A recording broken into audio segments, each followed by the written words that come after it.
Sa isang liblib na baryo na napapaligiran ng mga palayan, puno ng niyog at malawak na pastulan, nakatira ang mag-asawang si Andres at Marta. Sila'y mahirap, simple lamang ang pamumuhay at ang tanging ikinabubuhay nila ay ang maliit na bukirin at iilang alagang hayop. Madalas, ang kinikita ni Andres mula sa pagbubungkal ng lupa ay hindi sapat upang matustusan ang pang-araw-araw na pangangailangan nila at ng kanilang dalawang anak. Kaya't si Marta ay nakikiumang sa mga kapitbahay, humihiram ng bigas o asukal para lamang may mailuto. Diyos ko, Andres, wika ni Marta habang inaayos ang kanilang mumunting kalan isang hapon. Kung ganito lagi, hindi natin mapapakain ng maayos sina Anita at Boyet. Kahit ang ating baboy na si Puti, halos wala nang makain. Baka matuyot na ang katawan nito. Pasensya ka na, Marta, sagot ni Andres habang pinupunasan ng pawis mula sa maghapong pagtatrabaho sa bukid. Kahit anong kayod ko, parang hindi sapat ang kita. Kung sana'y magkapalad tayo, baka may dumating na biyaya. Hindi nila alam may kakaibang biyayang paparating sa kanilang pamilya, isang mahiwagang baboy na magpapabago ng kanilang kapalaran.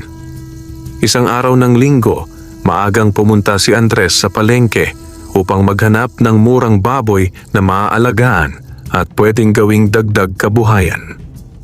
Sa isang sulok ng palengke, napansin niya ang isang matandang lalaki na tila pagod at nag-aalok ng isang maliit na baboy na kulay puti na may bahagyang gintong mantsa sa likod. "Gino," bati ni Andres. "Magkano po ang baboy na yan?" Napatingin ang matanda kay Andres at tila ba sinuri siya mula ulo hanggang paa. Hindi lahat ng tao ay karapat-dapat mag-alaga ng baboy na ito. Pero sa mga mata mo, nakikita ko ang kabutihan ng puso mo. Kung kaya mong alagaan ito ng may malasakit at walang kasakiman, ibibigay ko ito sa iyo ng walang bayad. Nagulat si Andres. "Wala po akong pera ngayon, pero sigurado po ba kayo?" Ngumiti ang matanda. "Oo, anak. Basta't huwag na huwag mo siyang pababayaan. Pakainin mo siya ng busilak na kalooban at darating ang araw, ikaw ay makakatanggap ng gantimpala." Tinanggap ni Andres ang baboy at umuwi ito na may halong pagtataka at pananabik. Pagdating sa kanilang bahay, tuwang-tuwa ang mga bata nang makita ang bagong alaga. "Itay, ang ganda naman ng baboy na ito. Ang puti-puti at parang may kumikislap sa likod," sigaw ni Boyet. Pinangalanan nila itong Liway dahil ang baboy ay tila nagliliwanag kapag nasisikatan ng araw. Kinabukasan, habang pinapakain ni Marta si Liway, napansin niya ang isang maliit na perlas na kumikinang sa tabi ng labangan. "Andres, halika rito. Ano itong nakita ko?" Laking gulat nila nang mapagtanto na bawat dumi na iniwan ni Liway sa paligid ay may kasamang butil ng kumikinang na parang ginto o mutya. Nang unay hindi sila makapaniwala. Ngunit nang dalhin nila ang isang butil sa bayan at ibenta sa alahero, nagulat sila sa halaga nito. "Mahal na mahal ang perlas na ito," wika ng alahero. "Kung makakakuha pa kayo nito, babayaran ko ng malaking halaga." Simula noon, unti-unting gumanda ang kanilang buhay. Ang kanilang dating luma at halos gumuho ng kubo ay napalitan ng maayos na bahay. Nagkaroon sila ng sapat na pagkain at damit at nakapag-ipon pa para sa kinabukasan ng mga anak. Ngunit sa kabilang dako ng baryo, si Aling Luwalhati, isang matandang mambabarang na kilala sa inggit at kasamaan, ay lihim na nagmamasid. Napansin niyang biglang umunlad ang buhay ng mag-asawa. Abat napakabilis nilang umasenso. Bulong ni Aling Luwalhati sa sarili. "Siguradong may tinatago silang kayamanan. Hindi ako papayag na sila lang ang umunlad." Isang gabi, nagpunta siya sa bahay ni na Andres at Marta upang silipin ang kanilang alagang baboy. Laking gulat niya nang makita ang kakaibang ningning sa katawan ni Liway.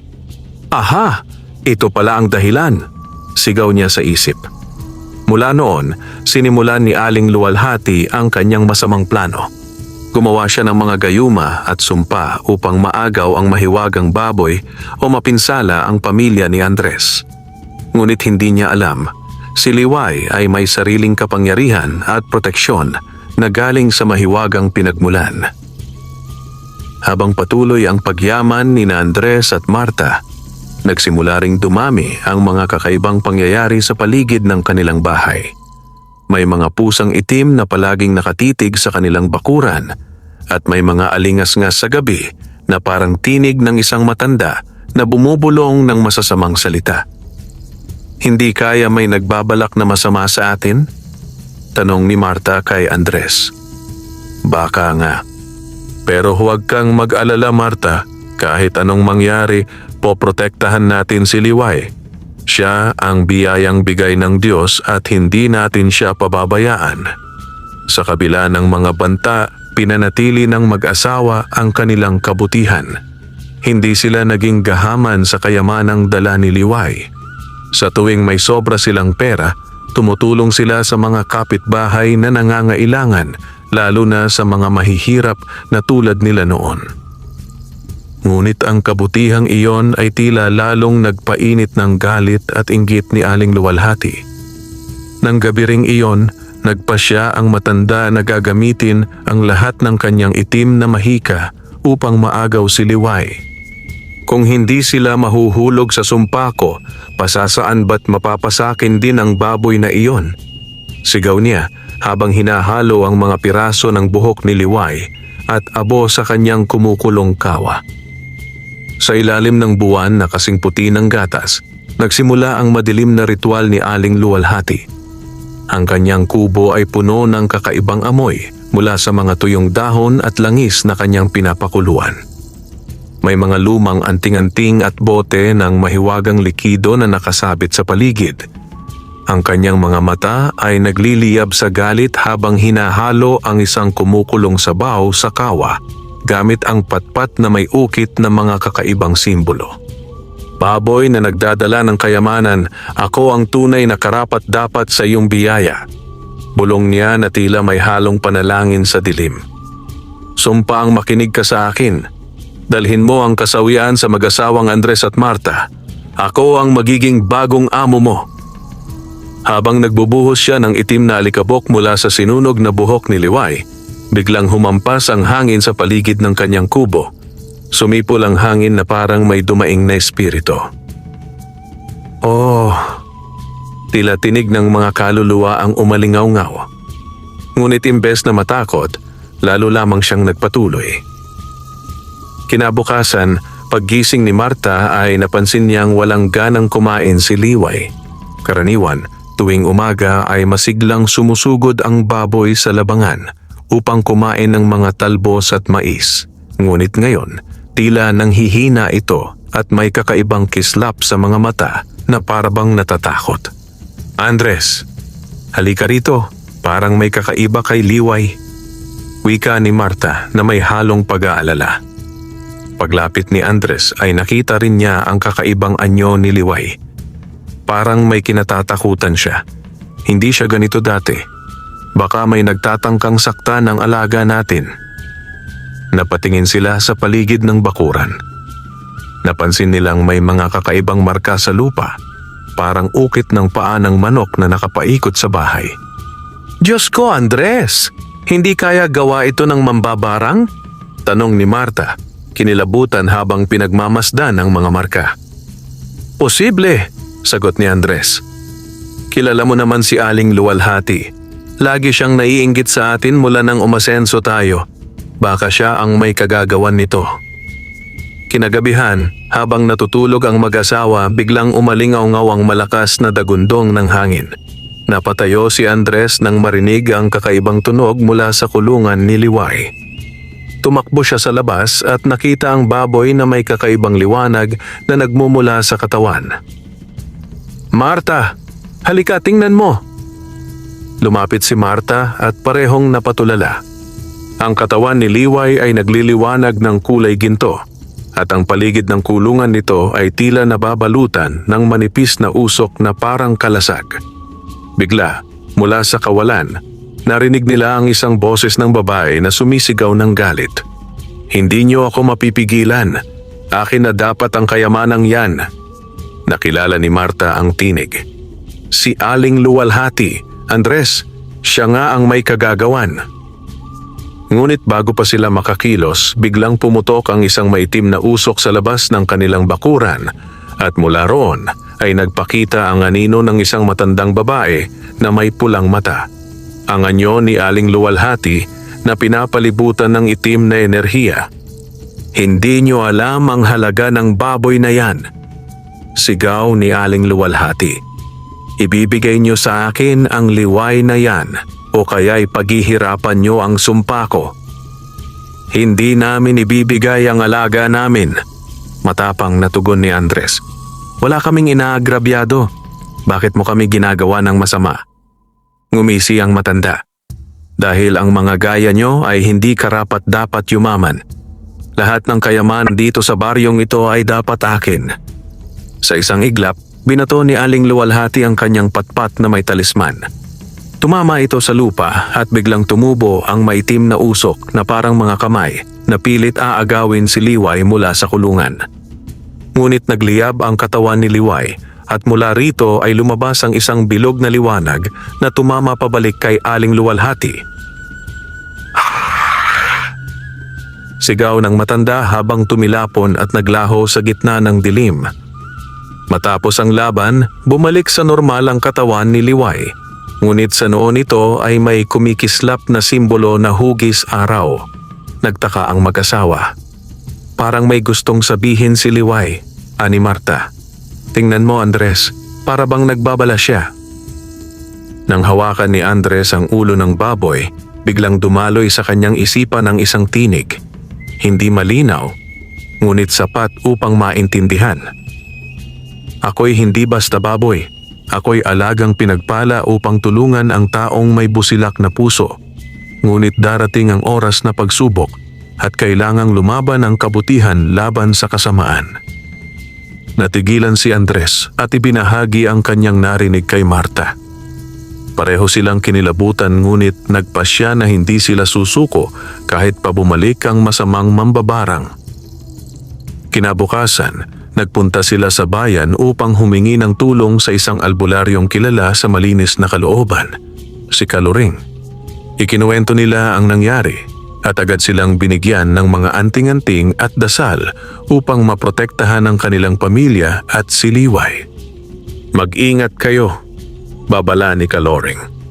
"Ang mambabarang na iyon ay malakas, pero hindi niya kayang talunin ang isang hayop na may banal na pagpapala. Huwag niyong hayaang may benta o manakaw ang kahit isang mutya ni Liway dahil iyon ang magpapahina sa kanyang kapangyarihan." Pag-uwi nila, mas lalong pinagbuti ni Andres at Marta ang pag-aalaga kay Liway.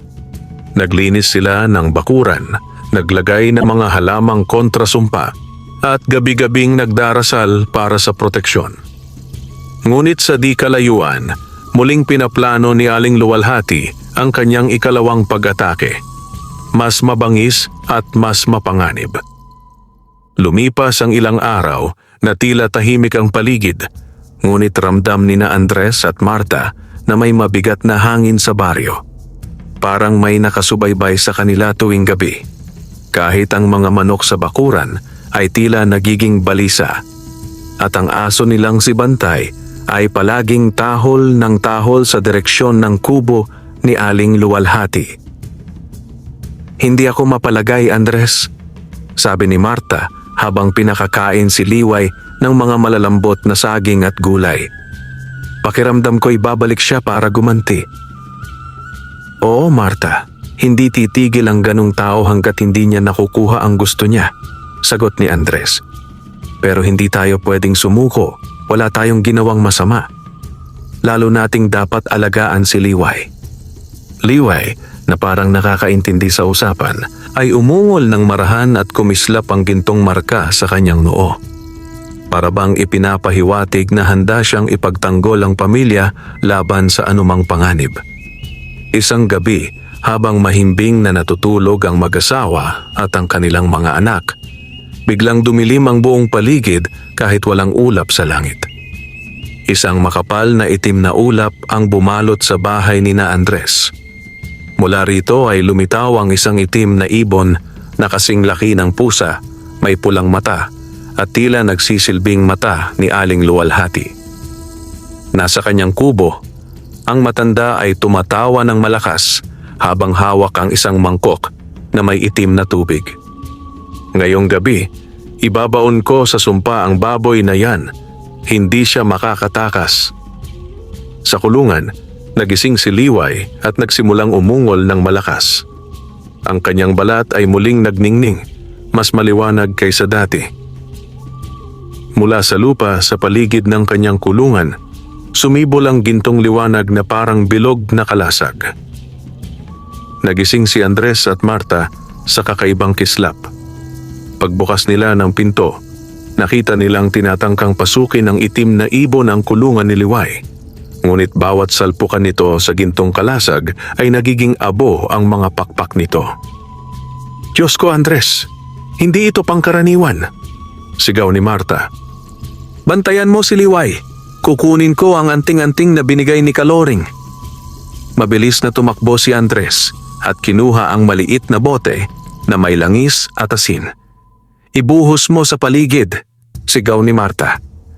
Ginawa nga ito ni Andres at agad na naglaho ang itim na ibon sa hangin na parang usok na tinangay ng hangin. Matapos ang laban, isang kakaibang tanawin ang lumitaw. Mula sa liwanag ni Liway ay lumabas ang hugis ng isang diwata, nakasuot ng gintong damit at may pakpak na tila gawa sa liwanag. "Ako ang tagapagbantay ng alaga ninyong ito," wika ng diwata. "Si Liway ay hindi basta hayop. Siya ay pinadala upang tulungan kayong makatawid sa kahirapan, ngunit kailangan ninyong ipaglaban ang kabutihan laban sa kasakiman." Nagulat sina Andres at Marta.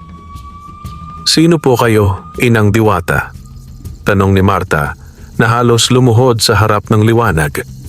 "Wala kayong dapat ikatakot," sagot ng diwata. "Ngunit may babala ako. Ang mambabarang na inyong kapitbahay ay hindi titigil. Malakas ang itim na mahika niya, ngunit hindi siya magwawagi kung mananatili kayong mabuti at hindi magiging sakim sa biyayang natatanggap ninyo. Sa tamang oras, ang kapangyarihan ni Liway ay lalakas at kayang bumalikwas sa lahat ng sumpa." Mabilis na naglaho ang diwata na parang alon ng hangin, ngunit naiwan ang kakaibang kislap sa mga mata ni Liway. Samantala si Aling Luwalhati ay galit na galit sa kanyang nakita. Mula sa kanyang mangkok, nakita niya ang pagkatalo ng kanyang itim na ibon. Hindi ako titigil. Kung hindi ko makukuha ang baboy na yon, sisirain ko ang lahat ng mahal sa kanila." Sinimulan niyang tawagin ang kanyang mga alagang maligno, mga maliliit na nilalang na kulay itim, may matutulis na kuko at pulang mga mata. "Pumunta kayo sa bahay ng mga yon, sirain niyo ang kanilang ani at ibagsak ang sumpa sa mga anak nila." Kinabukasan, laking gulat ni Andres nang makita ang ilang puno ng saging na natuyot na parang tinamaan ng apoy. At ang kanilang taniman ng gulay ay biglang nanilaw na parang may kumain sa ilalim ng lupa. "Andres, hindi normal ito," sigaw ni Marta. "Kahapon lang, ang lulusog pa ng mga halaman natin." Alam ni Andres na hindi ito basta peste. Agad niyang ipinagdasal ang lahat ng kanilang ani at si Liway ay muling lumapit at parang nagbigay ng kakaibang enerhiya sa lupa. Sa loob lamang ng ilang oras, muling bumalik ang sigla ng mga halaman, parang may himala. "Hindi tayo pwedeng laging depensiba lang," sabi ni Andres. "Kailangan natin humingi ng tulong muli kay Kaloring at baka kailangan nating harapin si Aling Luwalhati ng direkta. Kung hindi, tuloy-tuloy niyang tatargetin ang pamilya natin." "Delikado yan, Andres," sagot ni Marta. "Pero tama ka. Hindi tayo pwedeng matakot." Sa gabing iyon, habang natutulog ang kanilang mga anak, nagpulong sina Andres at Marta kasama si Liway na tila nakikinig. Napagdesisyunan nilang humingi ng tulong upang tapusin na ang sumpang dala ng kanilang kapitbahay bago pa ito lumala. Ngunit hindi nila alam, si Aling Luwalhati ay may inihahandang mas malupit na hakbang, ang paglikha ng isang itim na espiritu na sadyang kayang sumira sa mismong kaluluwa ng kanilang alaga. Kinabukasan, habang abala si Andres sa pag-aayos ng bakuran, nakaramdam siya ng biglaang lamig na parang dumaan ang isang malakas na hangin kahit tirik ang araw. Tila may mabigat na presensya sa paligid na mahirap ipaliwanag. Kahit ang mga aso ng baryo ay nagsimulang tahol ng sabay-sabay, tila ba may paparating na panganib. "Marta!" sigaw ni Andres. "Pakiramdam ko may kakaiba. Pakainin mo si Liway at huwag mo siyang iiwanan kahit sandali." "Oh, Andres, huwag kang mag-alala, binabantayan ko siya," sagot ni Marta habang nilalagyan ng sariwang gulay ang labangan ni Liway. Ngunit sa kubo ni Aling Luwalhati, isang masamang ritual ang nagsisimula. Ang kanyang kawa ay kumukulo na tila may buhay at mula rito ay bumubulwak ang itim na usok. Sa harap niya ay isang maliit na garapon na may kakaibang laman, isang patay na sisiw, buhok mula sa buntot ni Liway, at itim na bato na animoy sumisipsip ng liwanag. Ngayong gabi, isisilang ang aking alagad na magpapabagsak sa mahiwagang baboy na yan, bulong ni Aling Luwalhati habang nakangising parang demonyo. Lalaban siya sa liwanag ng kahit anong diwata. Mula sa kawa, unti-unting humugis ang isang nilalang na kulay abo, payat, at may pulang matang kumikislap. Ito ang tinatawag ng mambabarang na espiritu ng kadiliman, isang halimaw na nabubuhay sa takot at poot. Pumunta ka sa bahay ni na Andres at sirain mo ang baboy na iyon. Kainin mo ang liwanag niya. Utos ni Aling Luwalhati habang inililipat ang espiritu sa loob ng isang itim na bote.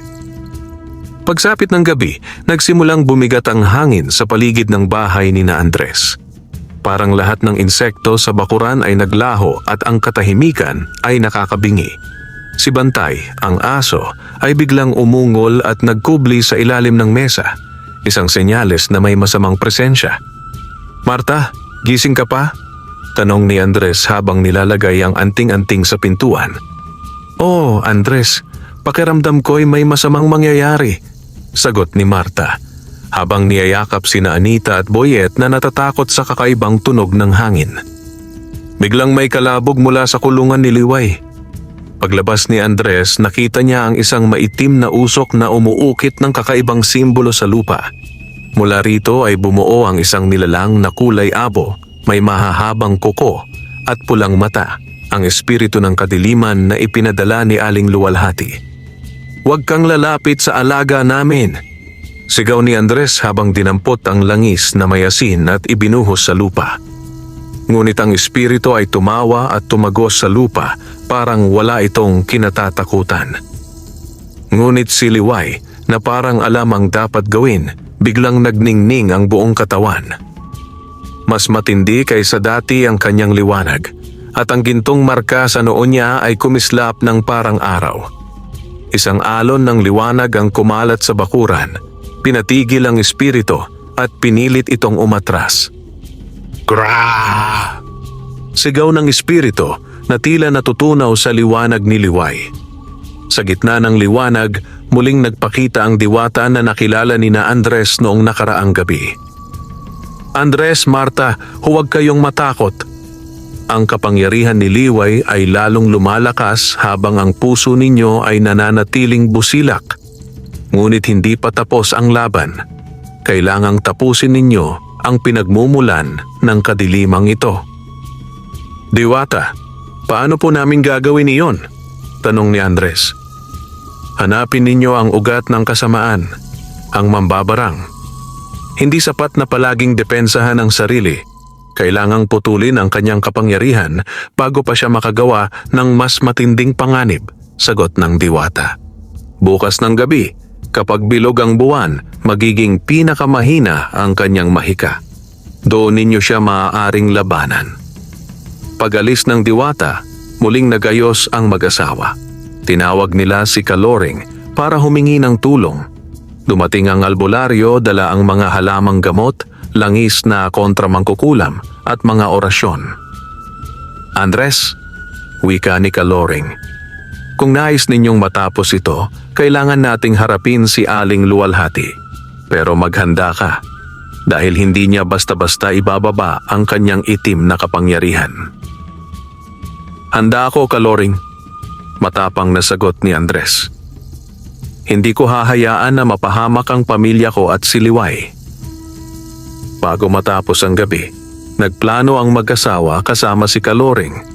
Ang plano, pagdating ng bilog na buwan, pupunta sila sa kubo ni Aling Luwalhati, dala ang mga anting-anting at ang isa sa mga gintong mutya ni Liway na nagsisilbing taglay ng kanyang kapangyarihan.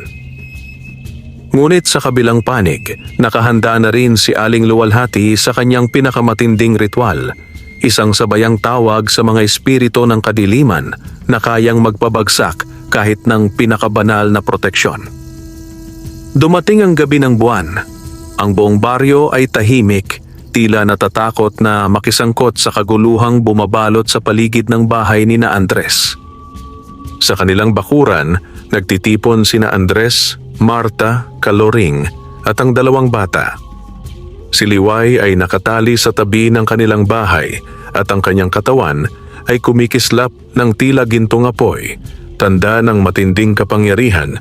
Nag-uumpisa na namang gumising. Andres, kailangan nating magdasal at maghanda, sabi ni Kaloring. Ngayong gabi, kailangan nating tapusin ang sumpang ito. Kung hindi, lalakas pa si Aling Luwalhati at baka masira ang buong baryo. Bago sila umalis, kinuha ni Andres ang isa sa mga gintong mutya na ibinibigay ni Liway tuwing umaga. Liway, ito ang magiging lakas namin. Salamat sa lahat ng tulong mo, bulong ni Andres habang hinahaplos ang ulo ng mahiwagang baboy. Parang sumagot si Liway sa pamamagitan ng malambing na ungol. Muli ay kumislap ang kanyang katawan. At sa isang iglap, ang mutya ay lumiwanag na parang bituin. Gamitin mo ang liwanag na ito, Andres. Wika ng tinig ng diwata na biglang narinig nila sa paligid. Ito ang magiging kalasag mo laban sa kadiliman. Madilim at nakakatindig balahibo ang daan papunta sa kubo ng mambabarang.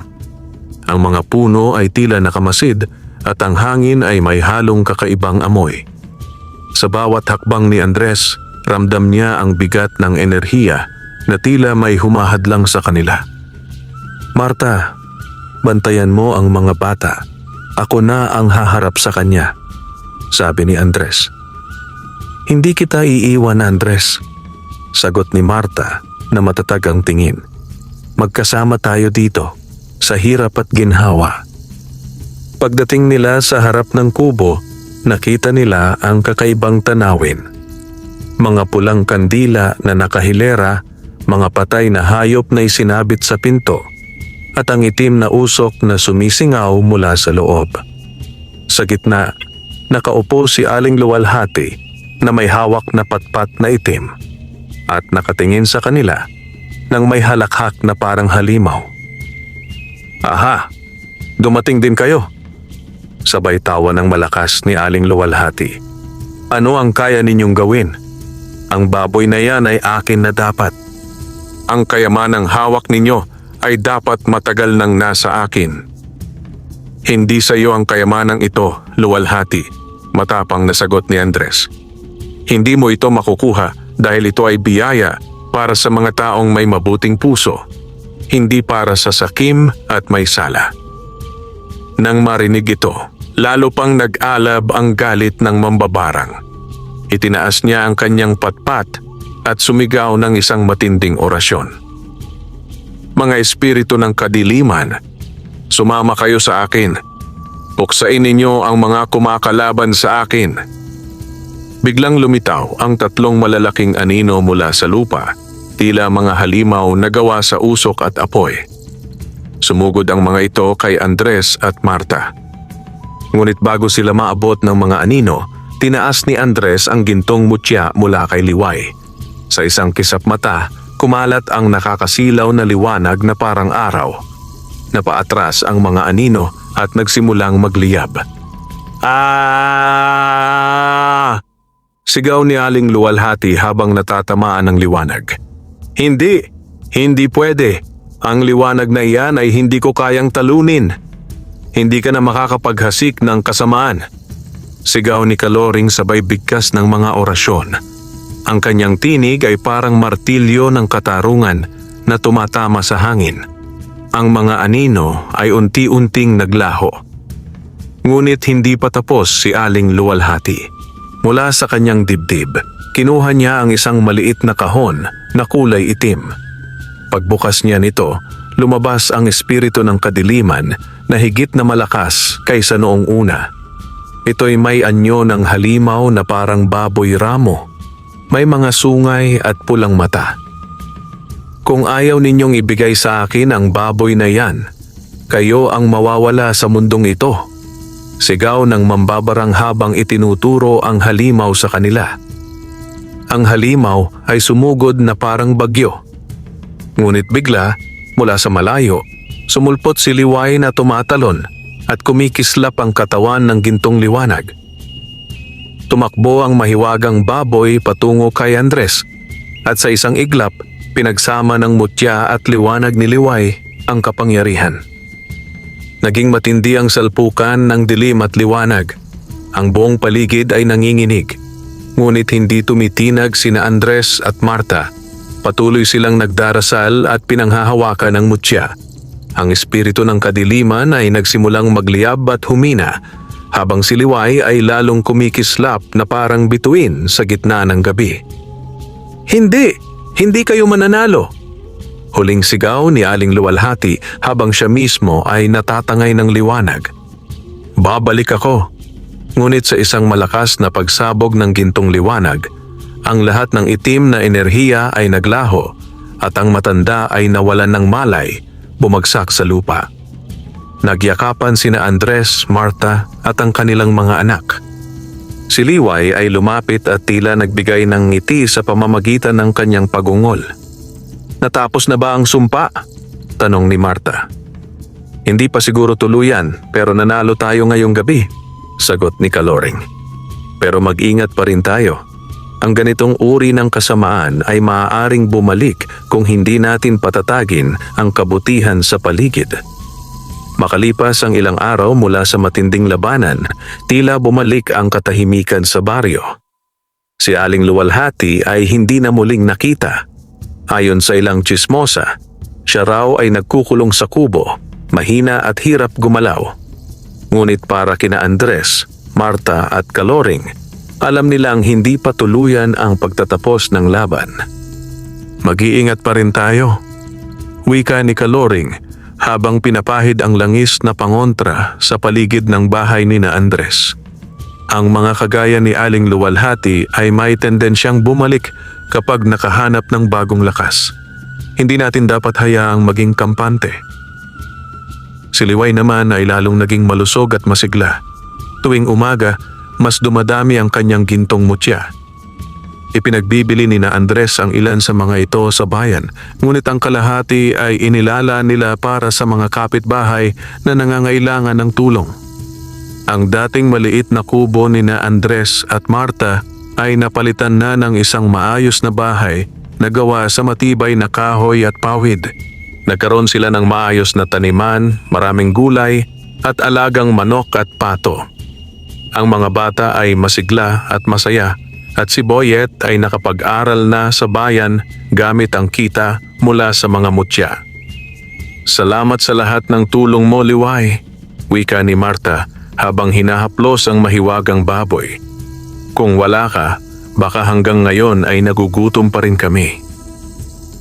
Ngunit sa kabila ng kanilang kasaganahan, may mga kapitbahay na nagsimulang magtanong at mag-usisa. Hindi lahat ay masaya sa biglaang pagyaman ng pamilya, lalo na ang ilang kaibigan ni Aling Luwalhati na lihim na nagbabalak ng masama. Isang gabi, habang natutulog ang lahat, naramdaman ni Andres ang malamig na simoy ng hangin at kakaibang tunog mula sa kanilang bakuran. Pagbukas niya ng pinto, nakita niya ang isang itim na ibong lumilipad paikot-ikot sa bubong. "Marta, gising! Parang may minamanmanan sa atin," bulong ni Andres. Lumabas silang mag-asawa at nakita si Liway na hindi mapakali. Ang kanyang katawan ay kumikislap ng mabilis, senyales na may paparating na panganib. Bigla, mula sa gilid ng bakuran, nagpakita ang diwata na muli nilang nakita noong laban kay Aling Luwalhati. "Andres, Marta, kailangan ninyong maghanda. Hindi pa tuluyan ang pagkatalo ng mambabarang. Nakahanap siya ng tulong mula sa isang mas makapangyarihang nilalang." "Anong nilalang po iyon?" tanong ni Andres na may halong kaba. "Ang tinatawag na lilim na babaylan," sagot ng diwata. "Isa siyang matandang espiritista na kayang magpalakas ng mahika ng kahit sinong mambabarang. Kung magtatagumpay silang magsanib puwersa, hindi lamang ang inyong pamilya ang nasa panganib, kundi pati ang buong baryo." "Paano namin sila mapipigilan?" tanong ni Marta na mahigpit ang pagkakahawak kay Andres. "Liway ay lalong lumalakas," sagot ng diwata. "Ngunit kailangan niyang patatagin ang kanyang kapangyarihan. May isang mahiwagang halaman sa kagubatan, ang bulaklak ng liwanag. Kailangan ninyo itong kunin upang maging ganap ang lakas ni Liway. Ngunit mag-ingat kayo dahil bantay nito ang mga nilalang ng gubat na hindi basta lumalapit sa tao." Pagkatapos ng babalang iyon, naglaho ang diwata na parang bula. Iniwan ang mag-asawa na nakatitig sa mahiwagang baboy na tila alam ang kanilang susunod na gagawin. "Bukas ng madaling araw pupunta tayo sa gubat," wika ni Andres. "Hindi na tayo pwedeng maghintay pa. Kung mapalakas natin si Liway, may laban tayo kahit anong mangyari." "Ano ang gagawin natin sa mga bata?" tanong ni Marta. "Dalhin natin sila kina Kaloring. Doon sila ligtas," sagot ni Andres. "Kailangan nating magtulungan para sa pamilya at para kay Liway." Kinabukasan, iniwan nina Andres at Marta ang kanilang mga anak kay Kaloring. Sinamahan nila si Liway papuntang gubat, dala ang ilang anting-anting, pagkain at ang gintong mutya para proteksyon. Habang lumalakad sila sa madilim at masukal na daan, ramdam nila ang kakaibang enerhiya na tila sinusubok ang kanilang lakas ng loob. "Liway, sana gabayan mo kami," bulong ni Marta. Umungol si Liway na parang tumutugon. Sa malayo, kita ang mga kakaibang ilaw na tila gabay papunta sa lugar ng bulaklak ng liwanag. Ngunit bago pa sila makarating, narinig nila ang malakas na ungol ng mga nilalang na tila nagbabantay sa lugar. Maaga pa lamang ay nakarating na sina Andres, Marta at ang mahiwagang baboy na si Liway sa paanan ng kagubatan. Makapal ang hamog at tila walang ibon na naglalakas loob na lumipad dito. Sa bawat hakbang, ramdam nila ang malamig at mabigat na presensya na parang may mga matang nakamasid sa kanila. "Marta, mag-ingat ka," bulong ni Andres habang hawak ang kanyang itak para sa proteksyon. Ito ang kagubatang sinasabi ni Kaloring, maraming nilalang na hindi basta lumalapit sa tao. Si Liway ay lumalakad na parang alam ang direksyon.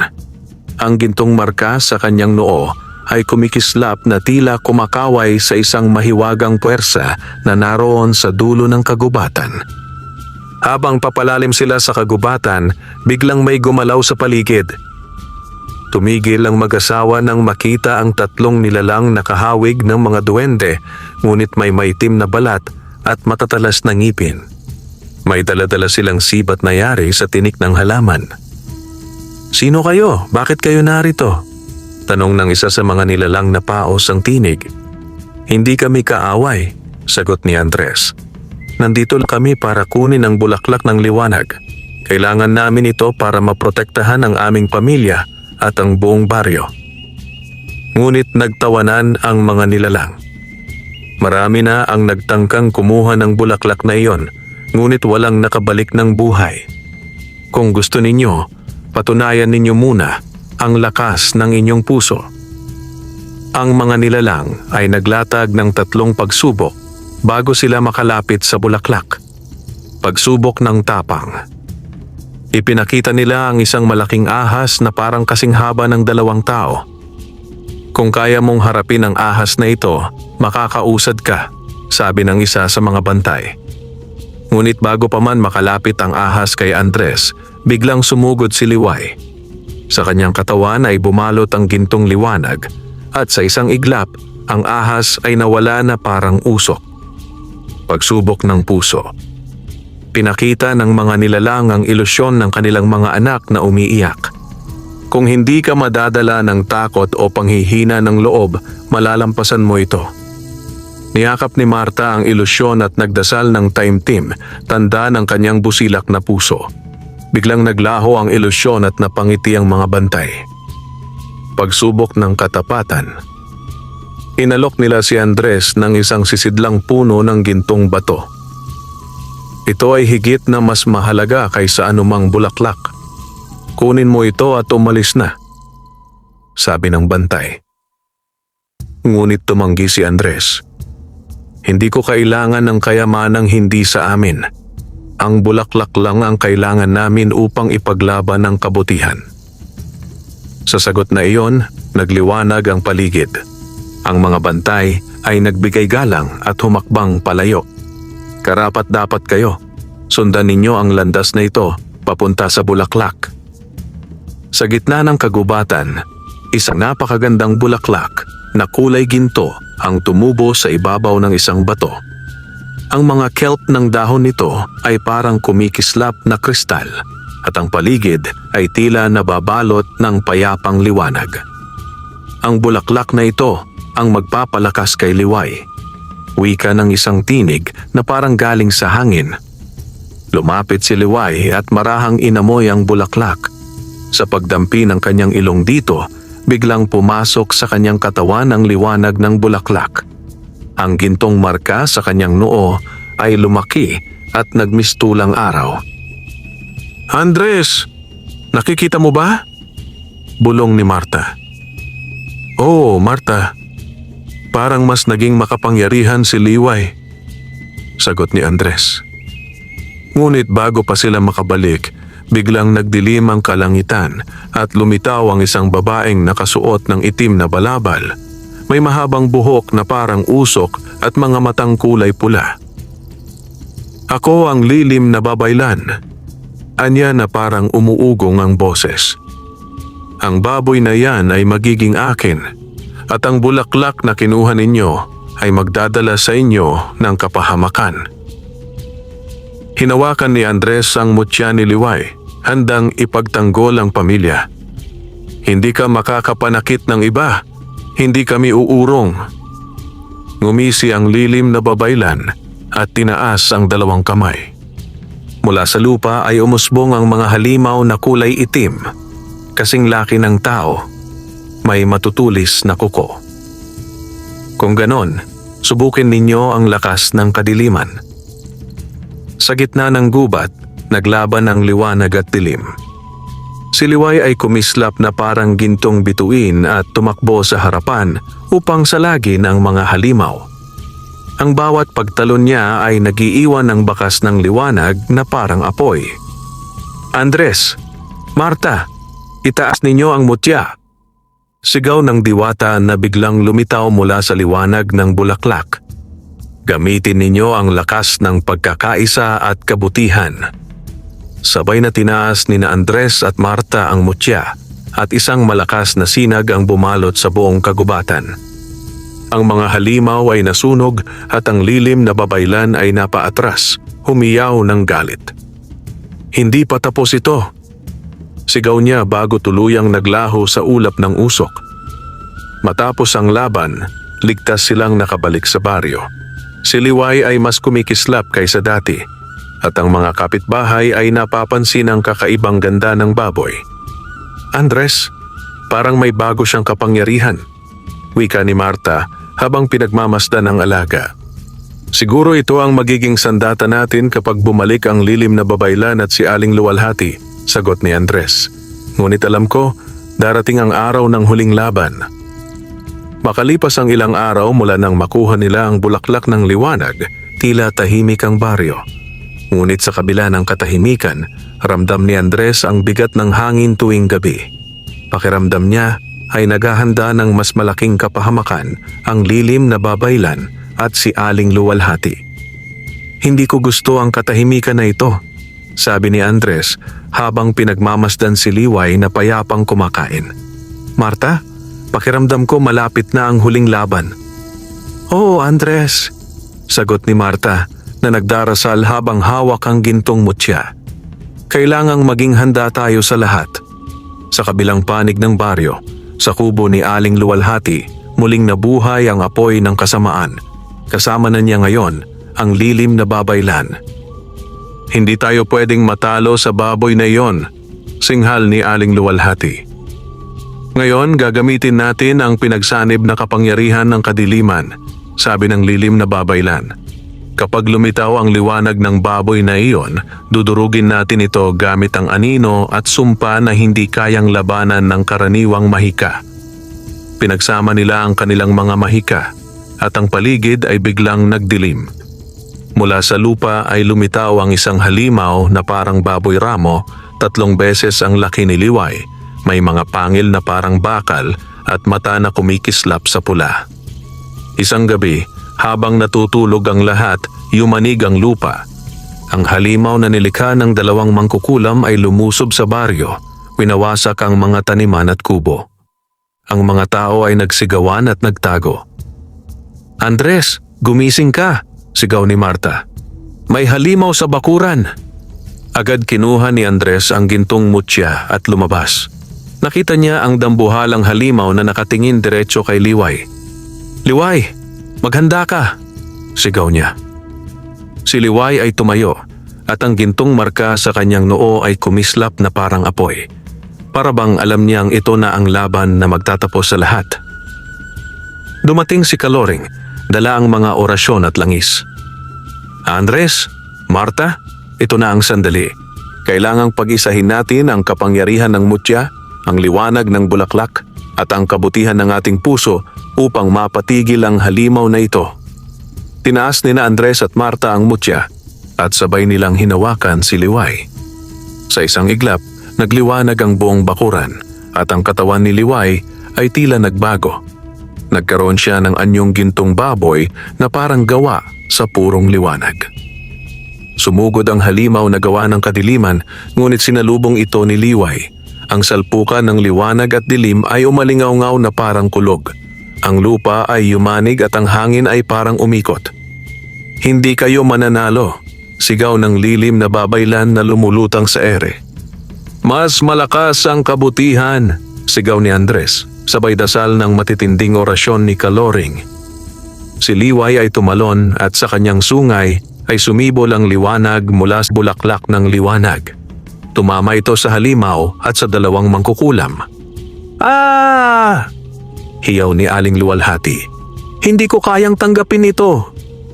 Ang lilim na babaylan ay nagliyab at unti-unting naglaho sa anyo ng usok, kasabay ni Aling Luwalhati na tuluyang nanghina at bumagsak sa lupa. Matapos ang matinding labanan, nagliwanag ang buong baryo.